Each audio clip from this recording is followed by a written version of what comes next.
Thanks for checking out this video. Don't forget, like and subscribe. He's asked about Chris Jericho's future in AEW and Ring of Honor. And he said, if and when the time presents itself, I would love to have him back. He's always in the highest standing in AEW or Ring of Honor. And it's like, you're the booker, dude. You could have him on the show. Why don't you have him back tonight if you want him back? Like, Tony does these things, and it's like, he has these answers where sometimes it just seems like he's helpless. And it's like, no, you're in charge. If and when the time presents itself, I would love to have him back. Well, now, bring him back then. Is it possible that Jericho has a cap on his dates and he has fulfilled those for this contract and he would have to negotiate further to get him on the show? I guess it's possible, but I don't think that's ever happened before. I mean, I don't know. It's just kind of weird. Like, didn't he say that about Britt Baker? Like, I'd love to have Britt Baker back? Well, then where is she? I mean, unless the other person doesn't want to be there, like, you're in charge, right? That's what I always thought. And then he was asked about, this is another one. He's asked about Danna Parazzo. Where's she at?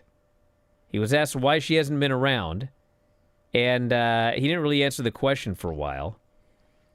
And then he goes from not answering the question to launching into a 17-minute answer.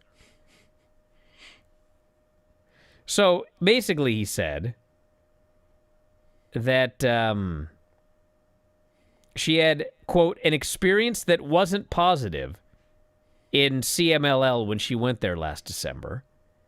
And for those of you that don't know, I believe that he's talking about a match that she had with La Catalina, which was apparently, I didn't see the match, but I heard it was horrific. And it was bad enough that, like, the crowd's booing it out of the building, the announcers are laughing. Like, it was bad. Really? And, yeah, and I guess, I mean, I don't know why that, I don't know if maybe she decided she didn't want to wrestle anymore or something. I don't know. But he said he wanted her back to work at Death Before Dishonor, and that injuries and circumstances have affected the women's pure title tournament greatly, quote, putting it mildly. He said, it's okay if something doesn't go well. If one match doesn't go right, doesn't mean everything ends. He says she will be part of the tournament. Didn't mention whether or not she'll be on the show Friday. Today's Friday.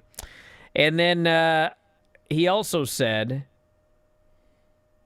that, you remember that Casino Gauntlet? This is something that I think is like, it's not like this only happens in AEW. Like, things like this happen all over wrestling. But, like, I think this is something that we need to, like, talk about. He said that, remember that Women's Casino Gauntlet? No. Anyway, well, they had a Women's Casino Gauntlet. He said a quarter of the women that worked the Casino Gauntlet, a quarter of them, came out of it hurt. Jesus. And, you know, the reason we've, you know, sometimes it's like, well, how come we don't have a card? Why don't we have a lineup for Dynamite? Why don't we have a lineup? And, like, one of the answers we often get is, well, we have to find out who's not hurt after the pay-per-view.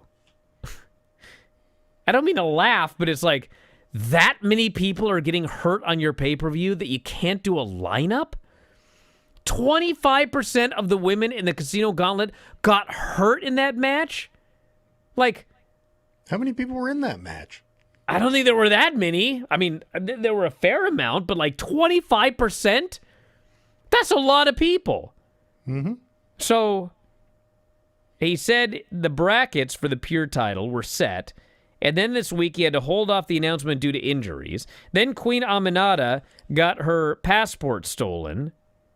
He said Parazzo, Aminata, and Serena Deeb are in the tournament, and a bracket could be revealed soon. Holy smokes. That's a lot of people. Like, is 25% of the roster going to get hurt coming out of Clash in Paris? I hope not. And if that happened, it'd be like a big talking point. Like, what's going on here? Yeah, somebody look up how many people were in that casino gauntlet. I'm curious to find out how many people got hurt. I can find it here in a second, but Tony Khan said Nick Wayne will be back soon enough, so there isn't a need for an interim men's Ring of Honor television champion, thank God. He said there's nothing new on a Ring of Honor TV deal, and that while he has had offers, any deal would have to make sense in the big picture. And he hoped any deal would, quote, be in the framework of the AW-WBD relationship. Now, on that topic, Andrew Zarian noted on X that he hears there will be an announcement regarding AW pay-per-views on HBO Max in the coming weeks. So, at this point, you can't purchase pay-per-views on Max because they haven't had the capability. Remember that old story? Remember that guy on the chat that was going to do it for him? Yeah, he didn't. Anyway, they probably will have that working soon, and that will add to the list of where you can order AW pay-per-views, which includes Amazon Prime, Fubo, payperview.com, YouTube, cable, satellite. I always just use YouTube. That's the easiest, I think. Well, you're a YouTube TV guy, so... No, the actual YouTube. Like, well, yes, but you're a... Well, I use it because YouTube of the guy. ease of use. It looks good. You can forward. You can rewind. You can pause. You know? It's easy. Steph would tell me to use a VPN. That's right. But I get it on YouTube TV. Because that's the way I do things. Thank you for watching. Make sure you subscribe to the channel and click that notify button, and you'll never miss a video again.